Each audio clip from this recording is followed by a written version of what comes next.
మన పొరుగున ఉన్న పాకిస్తాన్ జాక్పాట్ కొట్టింది. దేశంలో భారీ ఎత్తున బంగారు నిల్వలు పేరుకుపోయాయి. వాటి విలువ బిలియన్ల కొద్దీ డాలర్లు ఉండొచ్చని అంచనా వేస్తున్నారు. అయితే వాటిని వినియోగించడానికి ఇబ్బందులు తలెత్తుతున్నాయి. కాంట్రాక్ట్ ఎవరికి ఇవ్వాలనే అంశంపై ఓ నిర్ణయానికి రాలేకపోతోంది. ఈ గనులు కొన్ని మిలియన్ సంవత్సరాల నుంచి అలా పేరుకుపోయాయని జియోలాజికల్ సర్వే ఆఫ్ పాకిస్తాన్ తాజా పరిశోధనలో కనుగొంది. వివరాలేంటో చూద్దాం.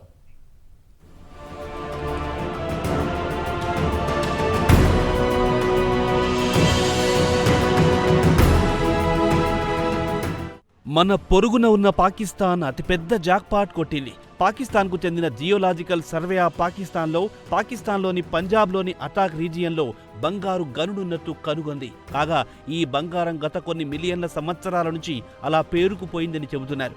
పాకిస్తాన్ ఎడ్యుకేషనిస్టు ఇబ్రాహీం హసన్ మురాద్ గతంలో ఆయన పంజాబ్ కేర్ టేకర్ ప్రభుత్వంలో మైన్స్ అండ్ మినరల్స్ మంత్రిగా పనిచేశారు. ఆయన చెప్పేదేమిటంటే ఇండస్ రివర్ను ఆనుకొని ఉన్న అటాక్ రీజియన్లో సుమారు 2.8 మిలియన్లు లేదా 32.6 టన్నుల బంగారు నిల్వలున్నాయని చెప్పారు. ఈ బంగారు గనుల విలువ 600 బిలియన్ పాకిస్తానీ రూపాయలుగా చెప్పారు. కాగా ఈ గనులు సుమారు 32 కిలోమీటర్ల విస్తీర్ణంలో అటాక్ నుంచి టర్బేలా, మియాన్ వాలీ వరకు ఉన్నాయని పాక్ జియోలాజికల్ సర్వే పరిశోధనలో తేలిందని ఆయన పేర్కొన్నారు.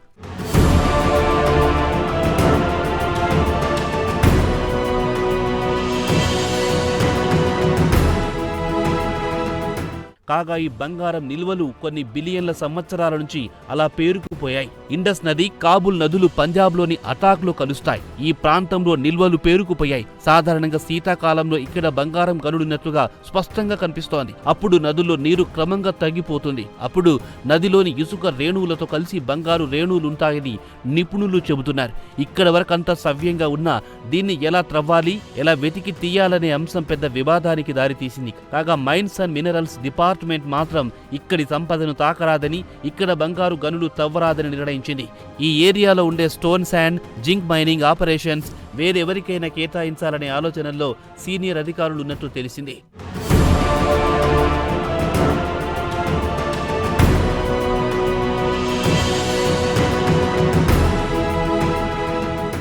ఇక్కడ మరో సమస్య ఏమిటంటే చట్ట వ్యతిరేకంగా ఇక్కడి ప్రజలు బంగారు గనులను తవ్వుకున్న ఘటనలు ఇప్పటికే చాలా జరిగాయి. దీంతో పంజాబ్ హోంమంత్రిత్వ శాఖ చట్ట వ్యతిరేకంగా ఇక్కడి నదిలో బంగారు త్రవ్వకాలను నిషేధించింది.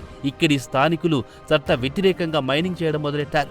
స్థానికంగా ఉన్న నదిలో పెద్ద ఎత్తున యంత్రాలను తీసుకెళ్లి ఇసుక మట్టిని తవ్వి తీసుకెళ్తుంటారు. దీంతో రాష్ట్ర ప్రభుత్వం వెంటనే ఇక్కడ చట్ట వ్యతిరేకంగా నదిలో త్రవ్వకాలను నిషేధించింది. ప్రభుత్వ వర్గాల సమాచారం ప్రకారం అటాక్లోని ఇండస్ రివర్ బెడ్లో శీతాకాలం సీజన్లో రివర్ బెడ్ డ్రై అయిపోతుంది. అప్పుడు స్థానికులు పెద్ద ఎత్తున మట్టి తీసే యంత్రాలు తెచ్చి ఇక్కడి నుంచి చట్ట వ్యతిరేకంగా నదిలోని ఇసుకను తరలిస్తుంటారు. ఇది ప్రభుత్వానికి పెద్ద తలనొప్పిగా మారింది.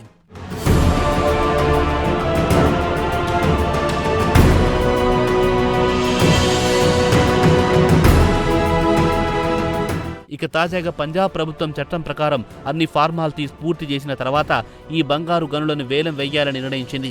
దానికి ముందుగా పంజాబ్ పర్యావరణ విభాగం అనుమతులు కూడా తీసుకుంది.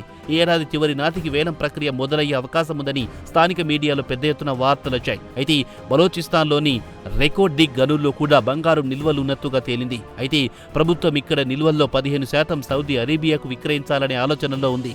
వచ్చిన డబ్బుతో ఇక్కడ మైనింగ్ సెక్టార్ను బలోపేతం చేయాలనే ఆలోచనలో ఉంది. కాగా సౌదీ అరేబియా ప్రతిపాదన తర్వాత పాకిస్తాన్లో ఒక కూటమి ఏర్పాటు చేసి సౌదీకిచ్చిన ఆఫర్ను సమీక్షించనుంది. ఇక్కడ రెకోర్డిక్ మైనింగ్ ప్రాజెక్టు విషయానికి వస్తే ఇక్కడి గనుల్లో 50% బార్రీ గోల్డ్కు సంబంధించింది. కాగా మిగిలిన 50% పాకిస్తాన్, బలోచిస్తాన్ ప్రభుత్వాలకు దక్కుతుంది.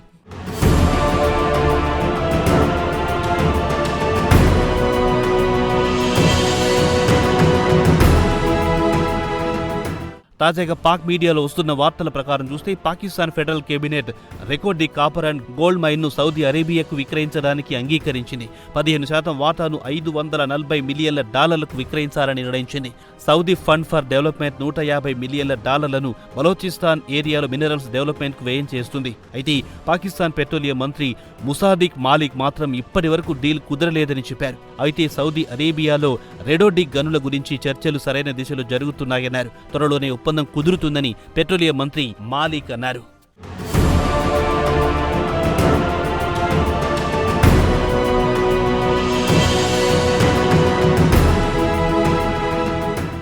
రికార్డింగ్ విషయానికి వస్తే ప్రపంచంలోని అతిపెద్ద రాగి బంగారం గనుడున్నట్లుగా అంచనా కనీసం 40 సంవత్సరాల పాటు మైనింగ్ చేయాల్సి వస్తుందని చెబుతున్నారు. ఇక బారీక్ విషయానికి వస్తే 2028 నాటికి మొట్టమొదటి ప్రొడక్షన్ ప్రారంభించాలని లక్ష్యంగా పెట్టుకున్నామన్నారు.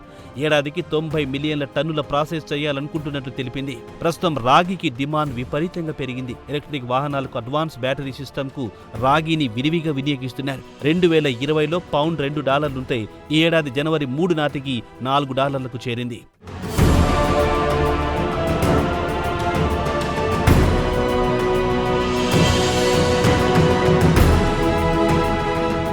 పాకిస్తాన్లోని పంజాబ్లో అటు బలోచిస్తాన్లో పెద్ద ఎత్తున బంగారం నిల్వలు వెలుగు చూస్తున్నాయి. పీకల్లోతు అప్పుల్లో కూరుకుపోయిన పాకిస్తాన్కు ఈ గోల్డ్ మైన్స్ ద్వారానైనా బ్రతుకులు మారుతాయో లేదో వేచి చూడాల్సిందే.